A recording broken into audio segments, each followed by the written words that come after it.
Mesdames et messieurs, bienvenue à Discours d'affermissement. C'est avec un sourire que je suis heureux de vous revoir encore sur ces plateaux, dans cet espace. Une émission que vous aimez bien, une émission d'enseignement systématique de la parole de Dieu. Vous êtes très nombreux à nous suivre de loin sur nos chaînes partenaires, sur Internet, sur nos plateformes. Je suis très honoré, encore une fois de plus, de vous retrouver pour parler d'un thème. Un thème, je sais que nous avons commencé il y a plusieurs numéros déjà, mais que nous allons poursuivre sous un angle parce qu'on a déjà monté de niveau. Il faut le savoir. Avant toute chose, je veux d'abord introduire mon invité avec qui je suis, un invité auquel vous êtes habitué, Pasteur Gabriel Maloba. Bienvenue. Merci beaucoup Isaac. C'est toujours un plaisir et une joie de nous retrouver et de pouvoir partager autour de la parole de Dieu. Parce que l'homme ne vit pas seulement de pain, mais de toute parole qui sort de la bouche du Seigneur. Et quand nous nous mettons au pied du Seigneur pour apprendre, cela est très important. Ça nous bénit, ça nous rafraîchit, ça nous réconforte.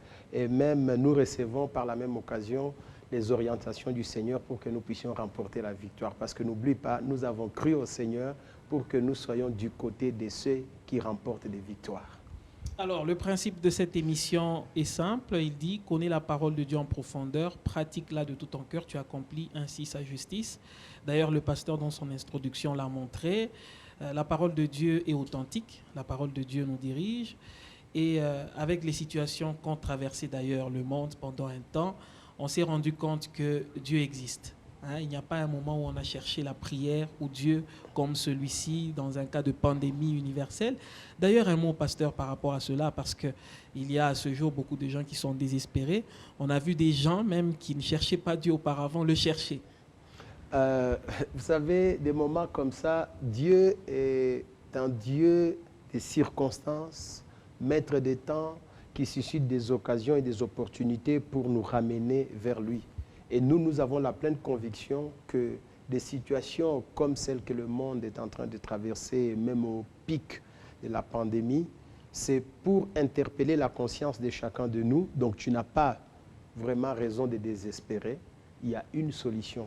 Si les hommes ont dit qu'ils sont incapables, si les autorités, à quelque niveau que ce soit, se sont vues dépouillées totalement, c'est pour tout simplement dire qu'il y a le doigt de l'Éternel qui est à mesure d'accomplir le miracle. Là où l'homme dit que c'est impossible, Dieu est capable de nous donner des solutions. Donc ne désespère pas, cherche le Seigneur, invoque-le. La Bible dit dans leur détresse, ils ont invoqué le Seigneur et le Seigneur est venu à leur secours. Et quand tu l'invoques d'un cœur sincère et que tu les cherches de tout ton cœur, le Seigneur ne t'abandonnera pas. Quelle que soit la situation dans laquelle tu es, qu'elle soit financière, sanitaire ou sociale, le Seigneur est capable de te sortir de cette situation.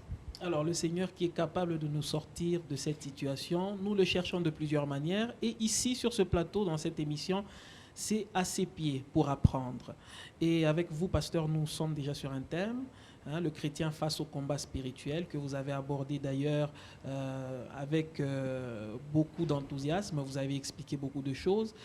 Et la fois passée, nous avons parlé, vous avez touché un point qui est très important, et qui revient sur les 5 piliers de la victoire. Comme pour dire que dans le combat spirituel, il y a un seul objectif, un seul idéal, c'est la victoire. Oui, il faut remporter la victoire, nous l'avons dit dans l'introduction. Et la victoire, au fait, nous permet de continuer à exister. Parce que, n'oublie pas, nous avions expliqué que l'objectif de l'ennemi, c'est de tuer, égorger et détruire. Alors, si tu es dans le combat spirituel, depuis le jour où, parce que des fois il faut rappeler, depuis le jour où tu as accepté Jésus-Christ comme Sauveur et Seigneur, ce jour-là, tu as engagé un combat. Que tu le veuilles ou non, que tu sois conscient ou pas, ce combat est engagé. Et nous avons dit que ce combat, il est spirituel, mais il se manifeste dans les situations de notre vie sur le plan professionnel, sur le plan conjugal, sur le plan familial, sur le plan même de notre corps, de notre santé. N'oublie pas, quand Job a été attaqué, en fait, le combat était spirituel. L'enjeu était spirituel, mais le champ de bataille était ses enfants, ce troupeau, sa richesse jusqu'à sa santé. Et n'oublie pas, parce que des fois quand nous en parlons, nous oublions que même sa femme est entrée pour lui dire « Réunis Dieu, comme ça que tu meurs, maudit Dieu ». Donc là, le combat a quitté les choses matérielles, il est entré maintenant dans sa relation avec sa femme, sur le plan de son mariage. Alors, il y a certains piliers qui nous garantissent la victoire. Et il est très important que nous puissions les connaître, parce que si tu ne les connais pas, il te sera difficile de remporter la victoire. Vous savez, sachant que tu es dans le combat, sachant que la guerre est engagée, sachant que l'adversité est là, il faut savoir sur quoi t'appuyer afin que tu saches comment remporter des victoires. Les victoires que nous remportons ne sont pas le fruit du hasard. Non, il y a des fois des personnes qui se réveillent et qui pensent que le résultat que nous aurons demain est fonction du hasard. Non, la victoire se prépare. De la même manière que nous le voyons dans le monde matériel où nous voyons qu'une armée qui doit aller combattre doit se préparer, il est aussi important que nous puissions nous préparer de telle manière que nous sachions comment nous pouvons contrer l'ennemi, remporter la victoire, déjouer ses stratégies et arriver à pouvoir porter haut le flambeau du Christ et ainsi continuer avec notre marche spirituelle. Parce que si tu passes par des moments d'agitation, tu passes par des moments de troubles, tu passes par des moments de complications, des moments de doute et d'angoisse et tu arrives à garder la foi, là, tu as remporté la victoire. Même si les choses matérielles peuvent se perdre, tu peux perdre l'argent, tu peux l'avoir encore, tu peux avoir des problèmes dans ta santé, tu peux encore une fois de plus recouvrer ta santé et continuer. Et la victoire, nous devons l'avoir en gardant la foi. Mais si je garde les choses matérielles et que j'ai perdu la foi, c'est que quelque part, j'ai perdu le combat spirituel. Peut-être sur le plan matériel, je peux dire que j'ai remporté une victoire, mais elle n'est pas une, parce que le vrai enjeu, je voulais dire, c'est celui de garder la foi dans le Seigneur. Alors, la fois passée, vous avez énuméré de manière balayée les différents piliers. Je m'abstiens ici d'en limiter le nombre parce que vous avez cité en passant notamment la vision, la préparation ou encore le fait de réveiller les héros. Et moi, j'aurais voulu pour ce numéro que nous puissions aller un tout petit peu dans les détails. En quoi est-ce que la vision est un pilier pour la victoire dans le combat spirituel?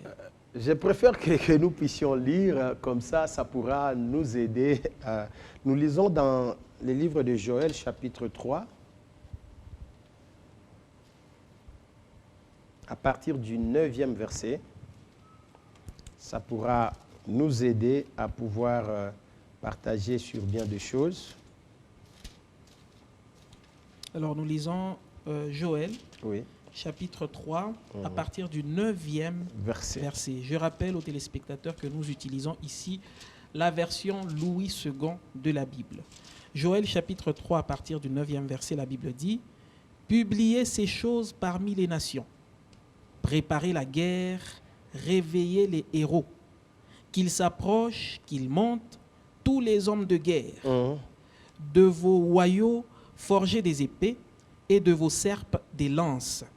Que le faible dise, je suis fort, hâtez-vous et venez, vous toutes nations d'alentour, et rassemblez-vous. Là, ô Éternel, fais descendre tes héros, que les nations se réveillent et qu'elles montent vers la vallée de Josaphat. Car là, je siégerai pour juger toutes les nations d'alentour. Tu peux même t'arrêter là. La Bible dit, publiez la guerre, réveiller les héros, et on continue à donner toute une liste. Je préfère que nous puissions rappeler les piliers qui peuvent nous amener la victoire d'une manière très rapide. Comme ça, quand nous allons commencer à analyser pilier après pilier, ça pourra nous aider à comprendre pourquoi est-ce que des fois nous avons commis des erreurs et nous avons échoué, et comment est-ce que l'ennemi a eu à utiliser la ruse pour nous amener dans une sorte de distraction. La première des choses, il faut avoir la vision. Il faut avoir la vision qui est un objectif que nous devons comprendre, que nous devons assimiler et aussi même que nous devons partager. Parce que, n'oublie pas, nous l'avions dit, que dans le combat, nous pouvons avoir des ennemis, mais nous avons aussi des alliés. Alors, si j'ai la vision, j'ai l'objectif je comprends cette vision-là, je comprends ce que je suis en train de poursuivre. Je suis capable de l'expliquer parce qu'en fait, nous sommes dans le présent, mais la vision signifie qu'on est en train d'actualiser le futur. C'est-à-dire, la chose que je voudrais qu'elle arrive, elle est peut-être dans 2, 3, 4, 5 ans, mais moi, je la vois aujourd'hui. Je la conceptualise aujourd'hui. J'en saisis la portée aujourd'hui. Quand on parle d'un visionnaire, c'est quelqu'un, au fait, qui est capable de prendre les choses qui sont désirées dans le futur, les amener dans le présent, les comprendre et les expliquer aux autres. Je vous donne un exemple simple. Quand Dieu dit à Moïse que je voudrais que tu sortes les enfants d'Israël du pays d'Égypte et que tu les amènes dans le pays de la promesse, vers le pays où coule le lait et le miel. Les enfants d'Israël n'étaient pas encore arrivés à Canaan.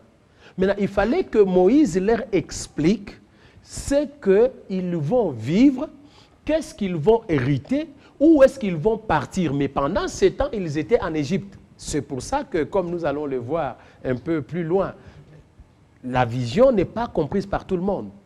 Ok, maintenant, dans la vision, si aussi tu ne partages pas ça correctement, tu auras des difficultés à faire adhérer les forces, les disponibilités et les énergies nécessaires afin de pouvoir avancer. C'est pourquoi non seulement il faut avoir la vision, mais il faut aussi savoir la partager. Et nous verrons comment est-ce que nous pouvons le faire. La deuxième des choses, c'est la préparation. Vous savez, Isaac, frère, sœur, vous qui nous suivez, si vous n'êtes pas préparé, même les meilleures opportunités, vous allez les rater. Même les meilleures occasions, vous allez les rater. J'aimerais anticiper ici pour dire ceci.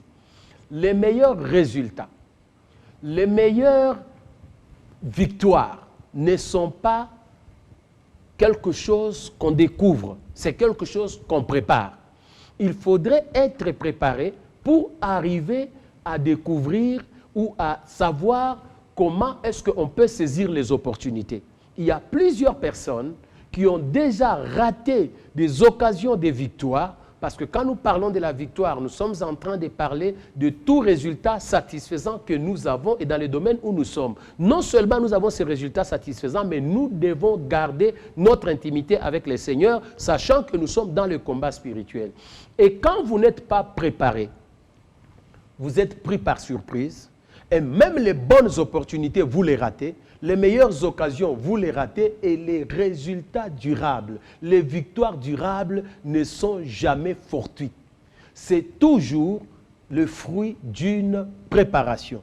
Non seulement nous devons arriver, ça c'est la deuxième étape, mais nous sommes à la troisième, il faut identifier les ressources. Parce que pour aller au combat, nous devons identifier les ressources. N'oublie pas que quand David a voulu combattre Goliath, il s'est dit, je vais aller combattre Goliath. Mais, comme nous allons le voir plus tard, le roi Saül lui propose ses armes. Il dit, prends mes armes, tu vas aller combattre avec. David s'est dit, c'est le roi qui a parlé. Comme ça, je prends quand même les armes du roi. N'oublie pas que quand on doit voir entre le roi et n'importe quel soldat quelconque, qui a les meilleures armes, c'est le roi. Ce sont les meilleures armes, les plus sophistiquées, le plus modernes et tout et tout. David prend ces armes-là, il les prend, il porte l'armure du roi Saül. Ce n'était pas n'importe quelle armure. Je crois qu'il y avait des choses les plus sophistiquées. Mais quand il essaie, il dit, mais non, roi, je ne pourrai pas avec ceci. Je pense qu'il faut que je puisse me battre avec mes propres armes. Avoir ses propres armes pour se battre, en d'autres termes, c'est utiliser ses propres ressources, ses propres capacités. Mais pour pouvoir les utiliser, il faut les identifier. Il faut identifier les ressources. Elles peuvent être financières, matérielles, humaines. Il y a même parfois certaines sociétés qui échouent, certains projets qui échouent, même certaines organisations qui échouent parce que tout simplement, on n'a pas identifié quelles sont les ressources dont nous avons besoin et quelles sont les ressources que nous avons. Et là, quand nous allons parler de cela, nous allons un peu essayer même de généraliser qu'il y a même des sociétés, qu'il y a même des entreprises, qu'il y a même des églises, qu'il y a même des structures qui ne réussissent pas parce que tout simplement, dans l'entreprise, dans l'initiative, dans la projection, dans la matérialisation du projet ou de la vision, on n'a pas identifié les ressources. Il faut les identifier. Elles peuvent être des ressources matérielles, humaines, financières, et les ressources sont multiples. Non seulement il faut les ressources, mais il faut planifier les actions. Parce que si vous ne planifiez pas les actions, ok, vous voulez faire, qu'est-ce que vous voulez faire exactement? Est-ce que vous devez vous lever? Est-ce que vous devez aller à gauche? Est-ce que vous devez aller à droite? Qu'est-ce que vous devez faire? Et en dernier lieu, du moins pour ce que nous sommes en train de parler aujourd'hui, il faut définir priorité. Tout n'est pas essentiel. À force de s'éloigner dans plusieurs choses, vous risquez de perdre même les choses essentielles. C'est pourquoi on dit, publier la guerre. Publier la guerre, c'est partager la vision. Quand vous publiez, vous rendez public. Vous ne pouvez pas rendre public ce que vous ne comprenez pas. Vous ne pouvez pas rendre public ce que vous ne conceptualisez pas. Est-ce que là où vous êtes, vous savez vers quoi vous tendez? Même quand je quitte un point quelconque, je suis dans mon quartier où j'habite, je suis en train d'aller vers le centre-ville, je dois savoir où est-ce que je vais exactement. Au contraire, je risque d'être comme un papillon. Je vais à gauche, je vais à droite, et ainsi de suite. Un peu comme certaines personnes. C'est quoi? Non, non, j'ai fait un tour. Non, je ne fais pas un tour. Je sais où je vais et je cherche quelque chose et je sais là où je vais. Mais on dit réveiller les héros. Quand on dit réveiller les héros, c'est en d'autres termes, identifier les personnes ressources. Pour que le combat soit remporté, il faut qu'il y ait des héros.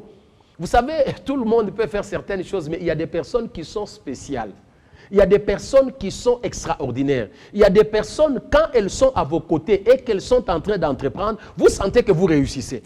Pourquoi? Parce qu'en elles, il y a des capacités qui ne sont pas dans d'autres personnes.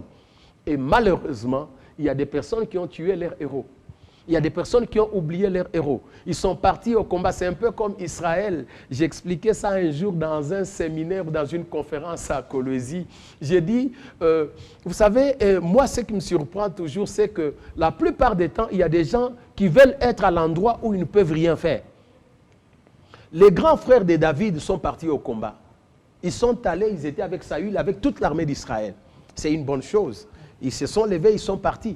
Mais pendant 40 jours, Goliath était en train de se lever et il était là en train de lancer les défis à l'armée d'Israël. Les grands frères de David étaient là.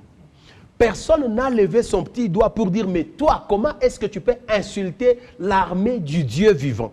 Et pourtant, ils s'étaient partis au combat. Et tout le monde ne faisait que raconter les prouesses de Goliath. Et c'est une erreur. Vous savez, chaque fois que vous parlez de vos problèmes, ces problèmes deviennent plus grands. Et ce que vous entendez le plus, d'ailleurs, c'est même prouvé sur le plan psychologique. Les choses que vous entendez le plus vous conditionnent. Vous savez, dans le système de lavage des cerveaux, vous répétez à quelqu'un la même chose. Vous lui dites la même chose, il finit par le croire. Alors, l'effet qu'on ne faisait que de parler de Goliath. Goliath est vaillant. Goliath, c'est un vaillant guerrier. Il est guerrier depuis sa jeunesse. Ça a amené la peur dans les enfants d'Israël. Mais regardez quand David vient. Lui qui était héros de ce combat-là, il n'était pas là. Et quand il est venu, il n'a pas parlé de Goliath. Lui a parlé de son Dieu. Il a parlé de ses ressources. Et même quand il devait aller, David a essayé les armes de Saül. J'étais en train de l'expliquer déjà. Et quand il a trouvé que ça n'allait pas, il a dit non. Qu'est-ce qu'il a fait? Il a pris sa fronde, il a choisi des pierres et il a pris sa gibecière. Il savait que dans ce combat, j'aurais besoin de ces trois choses. J'ai besoin de ma gibecière, j'ai besoin de ma fronde et j'ai besoin de mes pierres là-bas. Et il a ajouté son bâton. Et ainsi, il savait que si je dois affronter Goliath, il faut que j'ai ces choses. Quelles que soient les armes que Saül pouvait avoir, même si ces armes étaient performantes. C'est pour ça que beaucoup de gens sont en train d'échouer. Nous sommes en train de parler des piliers. Pourquoi ils échouent? Parce qu'ils veulent faire comme l'autre. Un jour, il passait, il a vu Isaac en train de faire quelque chose. Il dit, moi aussi, je vais faire comme Isaac. Non, tu n'es pas Isaac. Tes capacités ne sont pas les mêmes. Tes talents, tes potentialités ne correspondent pas à celles d'Isaac. Donc, fais avec ce que toi tu as. Et c'est pour ça que quand tu essayes d'imiter, tu es en train de creuser toi-même ou tu es en train de poser les fondements de ton échec. Et on dit réveiller les héros, qu'ils montent les hommes de guerre. En d'autres termes, il faut qu'ils passent à l'action. Monter, ça signifie agir. Tu es à un point et tu vas vers un autre point. Et là, beaucoup de gens ont de bonnes intentions, ils ont de bonnes idées. Vous savez, il y a même quelqu'un qui me dit, je ne sais pas, je ne comprends pas comment est-ce que je ne réussis pas. Et pourtant, j'ai toutes les potentialités. Je lui dis, oui, ce qui te manque, c'est l'action. Tout simplement, parce que tu as le potentiel, mais tu ne sais pas te mettre en action. Alors, on dit, de vos royaux former des épées et de vos cercles former des lances. Je ne sais pas si vous comprenez. Les deux instruments dont on parle, que ce soit royaux, que ce soit cercle, ce sont des instruments pour l'agriculture. Mais on vous dit transformez-le, formez des lances et des épées. Pour les combats, en d'autres termes, prenez toutes les énergies que vous avez, les ressources que vous avez, orientez-le vers ce que vous voulez faire. En d'autres termes, fixez les priorités. Quand tu agis dans la vie et que tu n'as pas de priorité, rassure-toi, tu n'iras pas loin. Ceux qui réussissent dans la vie, ceux qui remportent des victoires, se fixent des priorités et ils agissent dans ces priorités-là. Et on dit enfin que les faibles disent « je suis fort ». Ici, ça signifie toujours l'action. Parce que le faible n'agit pas. Quand tu as la force, quand tu comprends que tu peux entreprendre, c'est alors en ce moment-là que tu peux réussir. Il y a beaucoup de personnes qui ont échoué sans avoir essayé. Parce qu'en réalité, ils étaient peureux. Mais j'aime, dans l'histoire que nous sommes en train d'expliquer ici, un homme comme David, il a entendu beaucoup des choses négatives qui ne venaient pas de loin. La plupart des temps, ça vient toujours des personnes qui sont autour de nous. Ça peut être ton mari, ça peut être ta femme, ça peut être ton ami, ça peut être ton collègue, un ami qui t'a vu grandir et tout ça. Non, on dit, est-ce que toi tu penses que vraiment tu peux réussir? Et il y a des gens comme ça, tu veux aller à Kasumbalé, ça peut faire quelque chose. Non, est-ce que toi tu penses que d'ailleurs Kasumbalé, ça se joue, c'est compliqué, la frontière est fermée. C'est-à-dire, et quand tu écoutes des choses comme ça, c'est pourquoi il faut être aux côtés des personnes positives.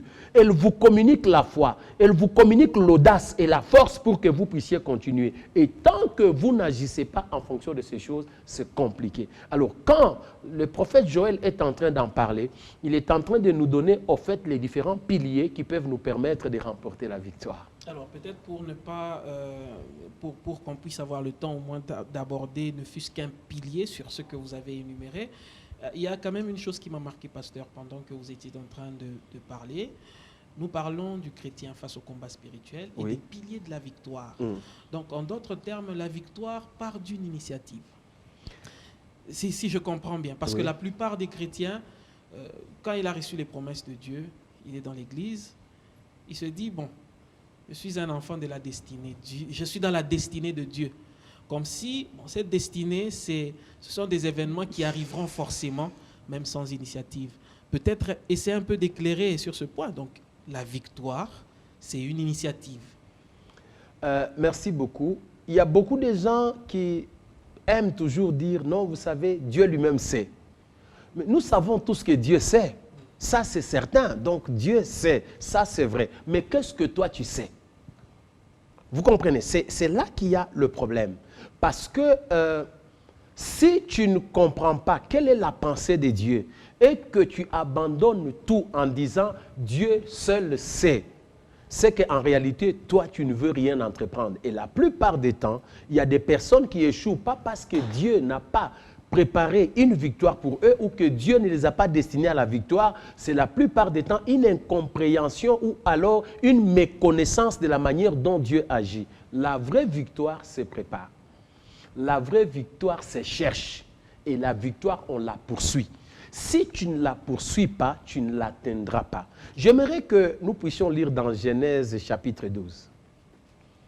C'est un passage que nous connaissons, mais il est rempli beaucoup d'enseignements. Alors nous lisons Genèse 12e chapitre. Oui, à partir du premier verset. À partir du premier verset, la Bible dit, l'Éternel dit à Abraham, va-t'en de ton pays, de ta patrie et de la maison de ton père, dans le pays que je te montrerai. Oui. Je ferai de toi une grande nation et je te bénirai. Je rendrai ton nom grand et tu seras une source de bénédiction. Je bénirai ceux qui te béniront et je maudirai ceux qui te maudiront. Et toutes les familles de la terre seront bénies en toi. 4. Abraham partit, comme l'Éternel le lui avait dit, et Lot partit avec lui. Abraham était âgé de 75 ans lorsqu'il sortit de Charan. Abraham prit Saraï, sa femme, et Lot, fils de son frère, avec tous les biens qu'ils possédaient et les serviteurs qu'ils avaient acquis à Charan. Ils partirent pour aller dans le pays de Canaan, et ils arrivèrent au pays de Canaan. Tu peux même t'arrêter là. D'abord, remarque que Dieu dit à Abraham, va-t'en de ton pays, va-t'en de ta patrie, quitte la maison de ton père. Il y a, je me dis, on dit, il était âgé de 75 ans. Parlons le français. C'est belge. Oui. Il était âgé de 75 ans. Quelqu'un de 75 ans, on lui dit, quitte la maison de ton père. Je ne sais pas si tu comprends ça. C'est-à-dire, il y avait un problème qui empêchait Abraham de pouvoir expérimenter la victoire dans sa destinée.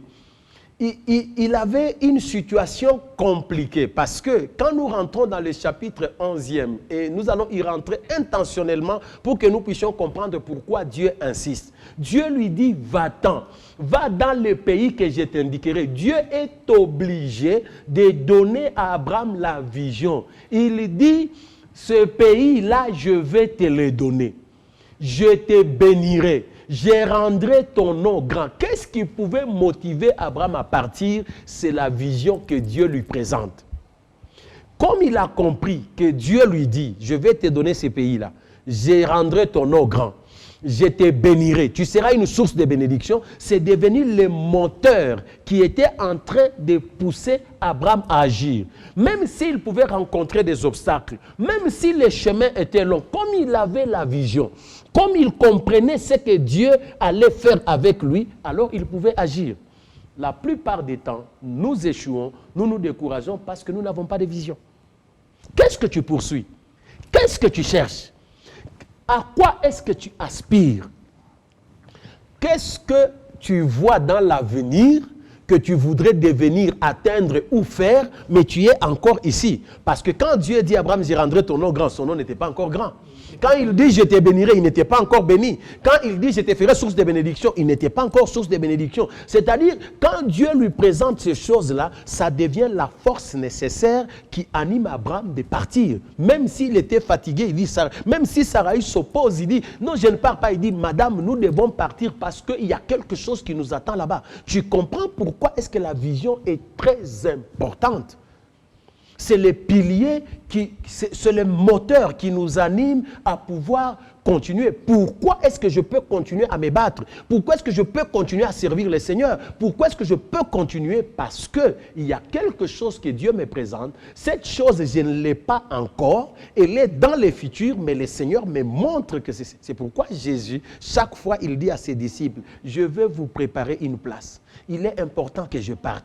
Quand je viendrai vous prendre. Pourquoi il disait ça? Et quand vous êtes responsable d'église, vous êtes responsable d'une organisation, vous devez toujours savoir partager la vision.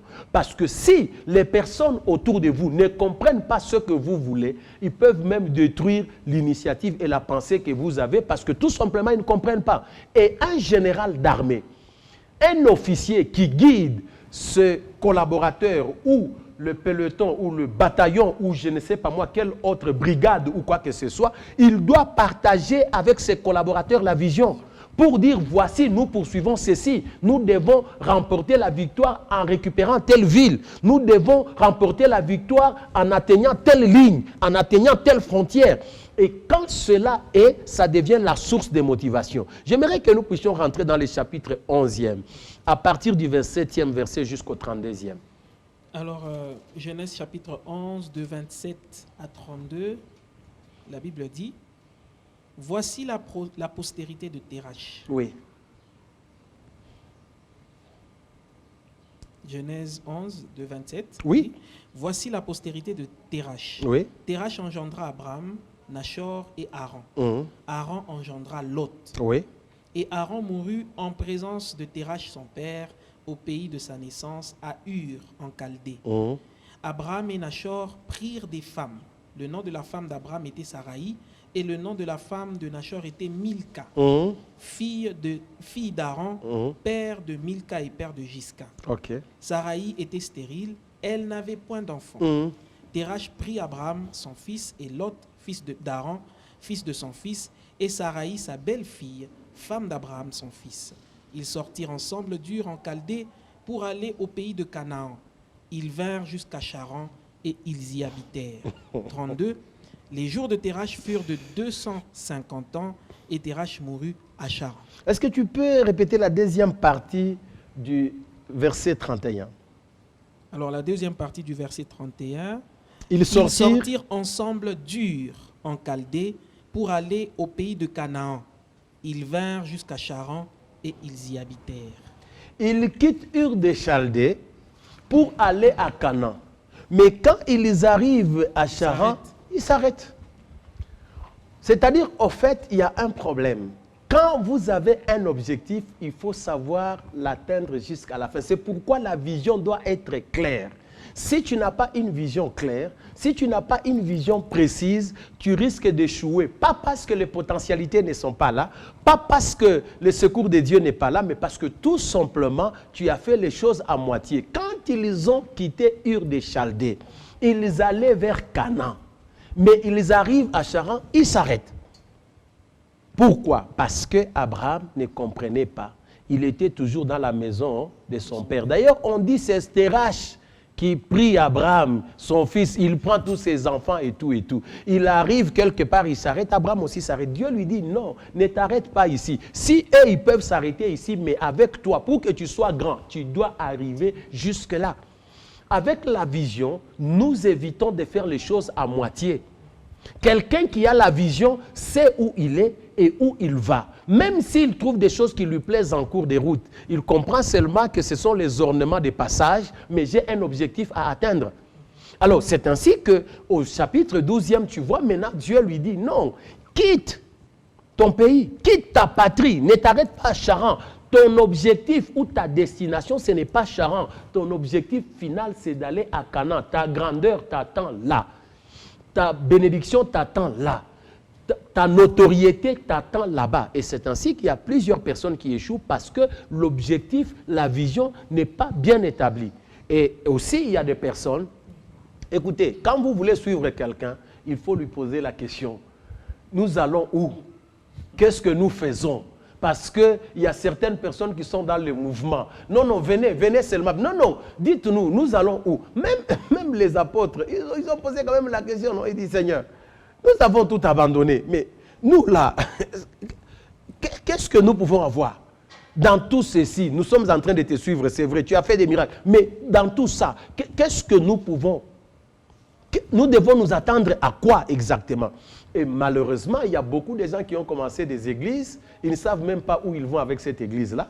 Ils ont commencé des mouvements, ils ne savent pas où ils vont avec ces mouvements. Ils ont commencé des groupes de prière, ils ne savent même pas, bon, prions seulement, hein, prions seulement. Non, c'est ainsi que, d'ailleurs, généralement, c'est ce qui arrive quand les gens sont dans la rébellion. Hein. Donc, ils sont dans une structure quelconque, quand ils quittent là, bon, nous commençons seulement, nous commençons. Non, non, il faut avoir une vision. Et un jour, j'ai rencontré un frère. Il m'a dit, bon, voilà, nous sommes en train de prier et tout ça. Je lui dis, bon, quand vous êtes en train de prier, qu'est-ce que Dieu vous a dit? Vous êtes en train de faire quoi? Non, nous prions seulement. J'ai dit, non, on ne prie pas seulement. Vous devez avoir une mission que Dieu vous a confiée. Vous devez avoir une vision avec le Seigneur. C'est ainsi que si vous n'en avez pas, vous êtes prêt à tout abandonner. Si vous n'en avez pas, parce que dans le combat, nous donnons des coups, mais nous pouvons aussi en recevoir. Mais quand vous allez le recevoir, vous allez encaisser. Vous allez sentir que ça fait mal. Vous allez sentir qu'on a touché à quelque chose qui vous fait. Comment vous allez faire? C'est alors vous allez dire non, j'abandonne tout. En tout cas, je laisse. Non, mais quand vous avez un idéal, vous avez un objectif, ça devient un moteur, ça devient une puissance qui vous amène à continuer la marche, à persévérer, à résister, à pouvoir avancer malgré les obstacles. C'est très important. Et Dieu dit à Abraham, quitte la maison de ton père. Va dans le pays que moi je t'indiquerai. Et la Bible dit, ils partirent et ils arrivèrent au pays de Canaan. Et tu vas voir qu'à Charan, Dieu ne s'est pas révélé à Abraham. Ils étaient à mi-chemin. Il fallait qu'il quitte. Mais comme le papa de l'autre était déjà décédé, Abraham l'a pris aussi. Il est allé avec lui. Pas parce que Dieu l'avait appelé, mais en fait, la situation sociale peut faire que d'une manière ou d'une autre, tu puisses te retrouver avec certaines personnes avec lesquelles vous pouvez avancer. Mais je t'en supplie, ne sois pas avec quelqu'un qui ne partage pas la vision que tu as. Chaque fois, même pendant que tu veux t'engager dans le mariage, même quand tu veux t'engager dans les affaires, il faut être sûr que la personne avec laquelle tu veux t'associer, c'est une personne qui partage la vision. Parce que si la personne ne partage pas la vision, elle va vous créer des problèmes. J'aimerais que nous puissions lire très très rapidement un passage dans Exode chapitre 6. Nous allons lire. Très rapidement et nous allons nous arrêter là. Nous allons lire Exode 6e chapitre. À partir du 2e verset. Exode chapitre 6 à partir du 2e verset. La Bible nous dit, Dieu parla encore à Moïse et lui dit, je suis l'Éternel. Je suis apparu à Abraham, à Isaac et à Jacob comme le Dieu Tout-Puissant. Mais je n'ai pas été connu d'eux sous mon nom, l'Éternel. J'ai aussi établi mon alliance avec eux pour leur donner le pays de Canaan, le pays de leur pèlerinage dans lequel ils ont séjourné. J'ai entendu les gémissements des enfants d'Israël que les Égyptiens tiennent dans la servitude et je me suis souvenu de mon alliance. Oui. C'est pourquoi dis aux enfants d'Israël, je suis l'Éternel, je vous affranchirai des travaux dont vous chargent les Égyptiens, je vous délivrerai de leur servitude et je vous sauverai à bras étendus et par de grands jugements. Oui. Je vous prendrai pour mon peuple. Je serai votre Dieu et vous saurez que c'est moi, l'Éternel, votre Dieu, qui vous affranchit des travaux dont vous chargent les Égyptiens. Je vous ferai entrer dans le pays que j'ai juré de donner à Abraham, à Isaac et à Jacob. Je vous le donnerai en possession, moi l'Éternel. Oui. Ainsi parla Moïse aux enfants d'Israël. Mais l'angoisse et la dure servitude les empêchèrent d'écouter Moïse. Je ne sais pas si tu comprends exactement pourquoi Dieu insiste. Il parle à Moïse. D'abord, il se présente, il dit, moi je suis l'Éternel. Je me suis fait connaître à Abraham, à Isaac et à Jacob comme le Dieu Tout-Puissant. Mais sous mon nom de l'Éternel, non, non. Ça, je me révèle à toi maintenant. C'est-à-dire, c'est une dimension. Voilà. Une dimension que Dieu donne à Moïse et il lui dit, voici qui je suis. Maintenant, il explique, il dit, va dire aux enfants d'Israël, je vais les affranchir de la servitude des Égyptiens, des souffrances, des corvées, de toutes ces souffrances-là, je vais les faire sortir. Mais qu'est-ce que je vais faire avec eux? Je vais les amener dans le pays de Canaan.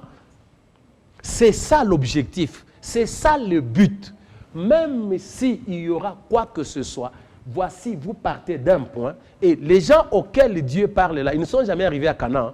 Ils sont nés là-bas, c'était 400 ans. Donc il y a eu plusieurs générations et tout ça, une mentalité d'esclave.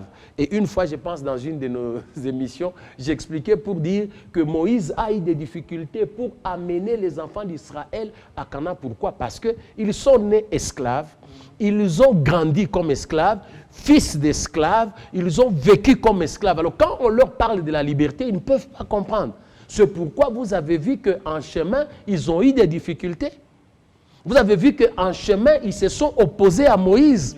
Ils ont même décidé de rentrer. Ils ont dit, non, nous regrettons l'Égypte. Pourquoi? Ce sont des gens qui n'avaient pas assimilé la vision. Et quand vous marchez avec des personnes qui ne comprennent pas, ou que vous combattez avec des gens qui n'ont pas assimilé les objectifs, vous aurez des difficultés. vous aurez des difficultés. C'est pourquoi, pasteur, bishop, je ne sais pas moi qui, prenez toujours le temps, chaque fois que vous en avez l'occasion, de rappeler d'où vous venez, où vous êtes et où vous allez. Parce que sinon, en milieu du parcours, les gens peuvent se fatiguer, ils se disent, mais d'ailleurs nous-mêmes ici, nous ne comprenons pas. Moïse nous a amenés pour mourir dans le désert. Non, Dieu dit, je vous ferai entrer dans le pays de Canaan. Maintenant, il y a quelque chose qui est arrivé, on dit, les durs labeurs, les souffrances, la servitude les empêchèrent d'écouter Moïse. Ça, tu sais, chaque fois que je lis ça, je me dis, Moïse avait une tâche difficile. Pourquoi? Parce que tu parles à un esclave. Il est né esclave. Son père esclave, son grand-père esclave, son arrière-grand-père esclave. Mais tu viens lui dire que tu seras libre. Comment va-t-il comprendre cela? Tu vois que c'est un problème. Non, que le Seigneur nous aide. Vous savez, deux fois, quand Dieu dit à quelqu'un, je vais te bénir, lui-même se regarde, il dit, est-ce que moi vraiment ici, il regarde son père, il regarde son arrière-grand-père, il dit, non. C'est pour ça que même Gédéon avait un problème. Il dit, mais moi là, ma tribu d'abord elle est petite, ma famille pauvre, moi-même et tout ça, comment est-ce que je peux arriver à ça? Donc, c'est pour ça que Dieu, quand il nous appelle, il nous communique la pensée des victorieux, la pensée des vainqueurs. Et il est très important que tu comprennes que quand tu as Jésus avec toi, Jésus n'est pas venu te prendre pour que tu puisses échouer. Il dit, ne craignez pas, j'ai vaincu le monde.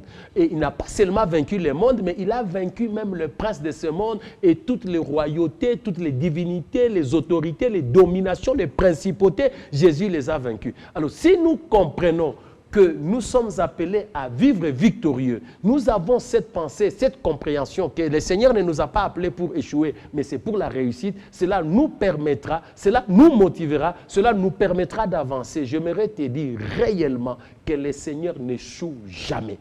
Mais les enfants d'Israël, quand on leur parle à cause de la souffrance, ils ont du mal à écouter Moïse. Alors, pasteur, nous allons sûrement nous arrêter là parce que la réalisation nous signale que le temps est passé. Ça m'a fait un peu penser à un film que moi-même j'ai regardé où des gens étaient en prison au Viet Cong, je ne sais pas, au Vietnam, tellement qu'ils étaient affamés. Il n'y avait que l'un d'eux qui voyait les possibilités d'évasion. Donc, les autres, même sortis de prison, n'avaient pas la force d'avancer. Et je comprends que aussi, parfois, la condition peut nous empêcher de voir la vision. Vous pouvez parler à un cœur pour conclure. Une personne qui se retrouve embrouillée, peut-être dans la vision de l'autre, ou soit il se retrouve embrouillé par rapport aux valeurs qu'il doit considérer par rapport à la vision que Dieu lui a donnée. Merci beaucoup.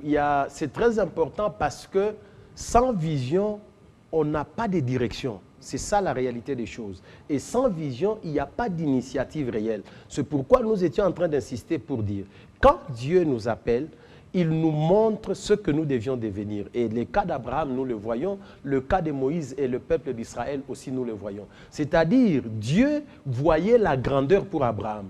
Abraham n'était pas grand dans Ur de Chaldée, il n'était pas grand à Charan, mais il fallait qu'il comprenne ce à quoi Dieu l'appelle. C'était dans le futur, mais pour qu'il ait la force de marcher aujourd'hui, il fallait prendre ce qui est dans le futur, les comprendre aujourd'hui. C'est pourquoi quand on parle de visionnaire, c'est quelqu'un qui vous amène d'un lieu vers un autre, qui vous amène d'un stade ou d'une étape vers une autre étape. Cette étape, vous ne l'avez pas encore vue, vous ne l'avez pas encore atteinte, mais lui, aujourd'hui, il est en train de l'actualiser. Il vit comme s'il était là-bas. Il fait des choses pour arriver à ce niveau-là. Et c'est ce que Dieu fait avec nous. C'est ce que Jésus fait avec nous. Je ne suis pas encore arrivé au paradis, mais je sais que je suis un citoyen céleste. C'est-à-dire, il me l'explique. Il me dit, voilà, je suis venu pour faire de toi un fils de Dieu. Et quand je vis, je ne vis pas comme un homme de ce monde. Pour ceux qui vont rester sur la terre, c'est leur problème. Mais nous savons que le Seigneur viendra nous prendre et nous irons avec lui. Alors, il est très important, même dans la vie de tous les jours, dans tous les domaines de ta vie, tu es commerçant, tu es étudiant, tu es un homme d'affaires, tu es travailleur. Quelle est ta vision? J'ai aimé un jour une collègue. Quand je lui pose la question, j'ai dit, mais comment tu vois ta carrière? Il dit, chef, je serai comme vous. J'ai dit, ah, tu veux déjà me remplacer? Il dit, non, pas aujourd'hui, mais en tout cas, moi, il faut qu'un jour je sois comme vous. J'ai dit, en tout cas, travaille, alors comprends qu'il y a des exigences pour arriver là où je suis et travaille dans ce sens-là. Et je crois, si elle le disait de tout cœur et qu'elle a ça comme objectif, elle prie, elle se donne, elle travaille, elle marche dans la discipline, avec tous les aspects que nous allons pouvoir analyser dans les séances prochaines, cette personne pourra un jour arriver à atteindre un niveau même plus supérieur que le niveau auquel moi j'étais quand elle me parlait ce jour-là. Et je pense que si nous sommes comme cela, cela va nous donner la force de pouvoir avancer. Cela va nous donner la force de pouvoir entreprendre. Cela va nous donner la force de résister, même si nous rencontrons des obstacles, même si nous rencontrons des difficultés, même s'il peut y avoir la famine comme dans le pays de Canaan et que nous allons un peu en Égypte. Nous n'allons pas nous perdre en Égypte, nous devons nous rappeler que notre grandeur n'est pas en Égypte, notre grandeur c'est dans le pays de Canaan. C'est pourquoi même quand Abraham est parti, il est revenu. La vision, la grandeur, la mission avec le Seigneur, sa bénédiction n'était pas là-bas, c'était dans le pays de Canaan. Alors n'oublie pas, quelle est la vision que tu as, quel est l'objectif que tu t'es assigné avec le Seigneur, reste dedans, tu iras très loin. Alors nous allons terminer par la prière en faveur de tous ceux qui nous ont suivis et que ce message aura touché. Nous allons prier. Éternel Dieu des armées, Dieu de grâce, Papa, je prie pour les frères et les sœurs, ces papas, ces mamans qui nous ont suivis, nous les recommandons à toi.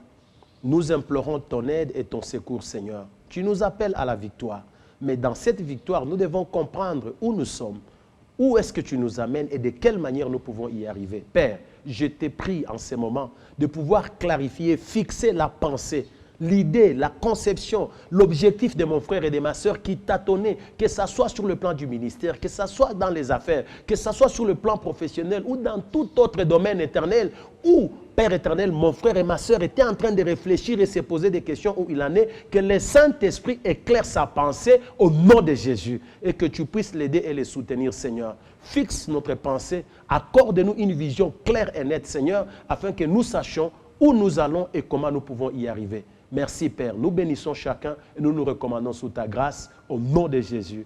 Amen. Amen. Pasteur Gabriel Maloba, merci. Nous allons vous retrouver dans la prochaine émission pour poursuivre avec le thème, je le rappelle, le chrétien face au combat spirituel. Et nous sommes sur le volet qui concerne les piliers de la victoire dans le combat spirituel. Merci à vous, chers téléspectateurs, pour votre fidélité. Merci à toute l'équipe technique qui a travaillé, qui s'est donné bec et ongle pour réaliser cette émission. Nous le rappelons, respectant les mesures barrières face à la pandémie du Covid-19, quelles que soient les mesures qui seront prises, levée de l'état d'urgence ou encore autre chose, nous savons le nécessaire et le minimum à faire pour se protéger car la maladie existe. Merci. On se revoit à la prochaine. Ce sera avec le même et réel plaisir. Merci, pasteur. Merci Isaac. Merci.